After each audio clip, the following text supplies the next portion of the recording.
morning, Americans. This is your favorite alien and Bubba on Friday, October 11th. TGIF. Stand by for a commentary. Well, Americans, I guess your decision has come in. So we're going impeachment, huh? So this is a commentary on what happens after impeachment. Well, put it this way, you're long past the Kobayashi Maru and you're in Waterloo territory. What would impeachment do? Well, number one, you remove President Trump. So here is your scenario for that. You remove President Trump, you have to deal with his aftermath. So the successor, whoever he may be, probably Mr. Pence, would have to issue him a pardon. He would have no recourse to do that. Then he has a huge problem. He has a international disaster, a domestic disaster, political disaster, and social disaster to deal with. Maybe an economic disaster too. So you have all those disasters to deal with. Are you in any position to deal with them? No. Number one, you can never get back what President Trump, President Obama, and President Bush have destroyed on your foreign relations. Would you abandon the Saudi Arabians like the way you did the Kurds?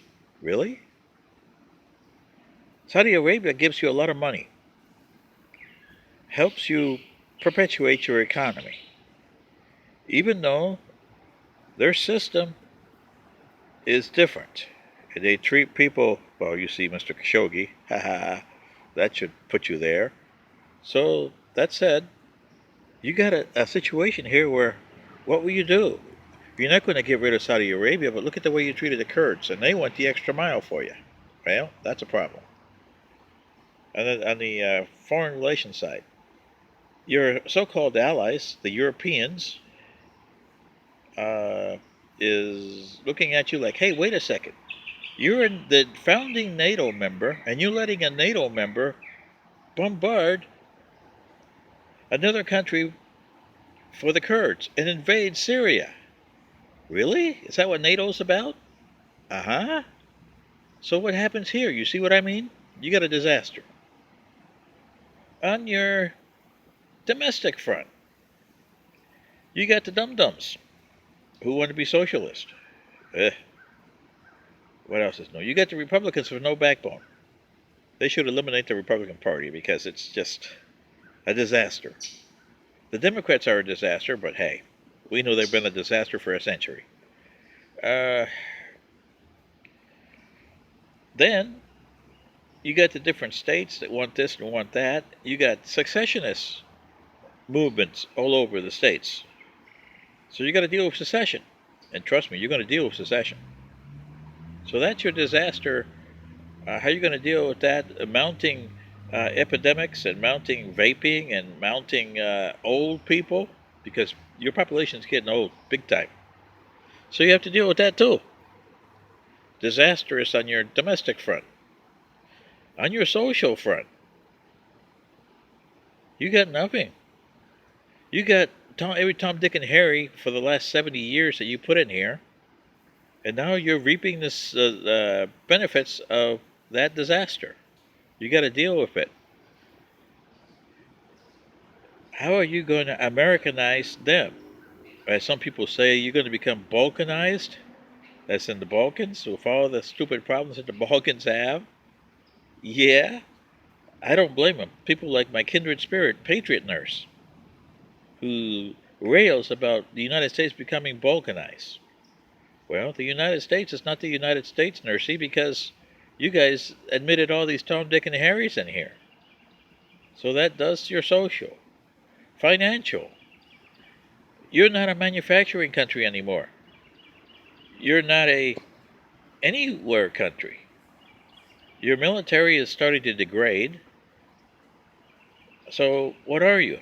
A disintegrating country. That's what you are. So financially and militarily, you're a disaster. China knows it and Russia knows it. Heck, even Iran knows it. So, as a consequence of the void you created on the foreign relations and military issues, you're going to have all these problems that were around in the 1920s and the 1890s around again. And who has to blame? You. Because you took the policeman role and that. And your successor, whether it's President Trump, Pence, or whoever it is. The office of presidency is not what you make of it. It is there for you. You are the caretaker. You got to build it up. It's not about you, it's about the office. Same with you senators and uh, congressmen and judges, whether you're in the Supreme Court or any court. The court system is the court system. You are just there as a caretaker. You don't impose your views on them.